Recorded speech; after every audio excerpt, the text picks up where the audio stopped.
hagati na hagati muri Atena ya kera, aho ubwenge bwatemba atankomanzi bwisanzuye nk'amabarabara yuzuye igisagara, habayeho umugabo, umuhungu w'umufilozofe. Izina ryiwe ryumvikanye henshi cyane. Uwo nawe si uwundi bamwita Socrate. Umunsi umuteye ubwoba, umusore afise byinshi ashaka kumenya, yari akeneye ubwenge nk'ubwa Socrate. Yari akeneye kumenya ibanga ryo gutera imbere, gukora ibintu bikagenda neza, icyo ukoze cyose kikagenda nk'uko gishaka.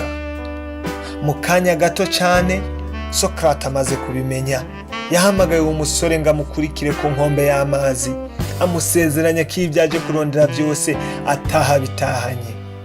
Ariko uwo musore we ntiyari azi ko atanguye urugendo rugamije gushyira ku munzani, urugendo rugamije gupima ubwenge bwiwe, gupima n'umutima wiwe.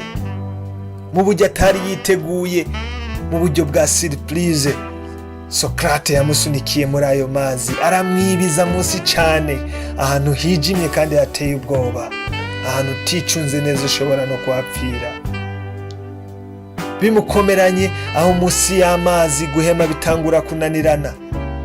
Yakoze uko ashoboye, akoresha akaguvu kiwe kose uko kangana, agwana cyane no kuduza umutwe ngo ave muri ayo mazi, aronka uko ahema ntapfire muri ayo mazi. Akimara kwiburuka, uwo musore yarabanje yicara ku ruhande, afata akanya arahema neza. Mu mahaha hiwe hariko haraka umuriro, habura gato ngo apfe. Erega byari byakomeye.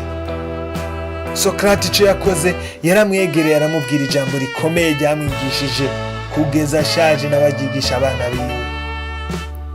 Yaramubwiye ati igihe cyose gutera imbere, gutsinda, icyo ushaka gushika ku kitakubabaza, ngo wumve uri kurasha mu mutima, mu mahaha, mu bwonko, ngo wumve ukeneye impinduka. Ibyo nabyo ngo bigutere kugira icyo ukora, nk'uko wagerageje kwikura muri aya mazi ngo ntaguhitane, ntaho uzokwigera wigeza, ntacyo uzokwimarira. Ariko igihe byakubabaje ukagwana ushaka kubivamo, icyo gihe uzogwana, uzokora uko ushoboye, ukore n'ibitabaho, ukoreshwe n'ubwo buribwe bushaka kuguhitana.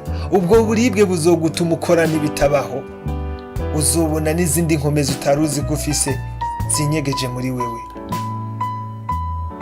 Nta bundi bwenge ukeneye. Ubwenge bwonyine ukeneye ni ugukora nk'umutima, ni ugukora nk'utagira amahirwe ya kabiri, ni ugukora uzi icyo ushaka. Icyo wari ukeneye uyu munsi ni ukuduza umutwe uwukura mu mazi ngo ntaguhitane. Nawe hari byinshi uzi ushaka, tanga urugwane no kuduza umutwe mu bibazo byawe. Erega kuva icyo gihe uwo musore ubwenge yarahuye kuri Socrate bwaramukanguye. Yavuye muri ayo mazi yize ikintu gikomeye. Muri uru rugendo aho uri wewe siho herekana ko ariho ukwiriye kuba uri, nahaweho kugwanira ibyo ukeneye mu buzima bwawe.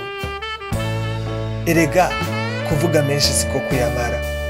Wakoze kwifatanya nanje muri iki kiganiro. Niba wakunze iyi nkuru, kora like ubitwereke, tubone ko wakunze ibyo dukora. Ntiwibagire gukora subscribe. Imana ibarinde, Imana ibazigame, naho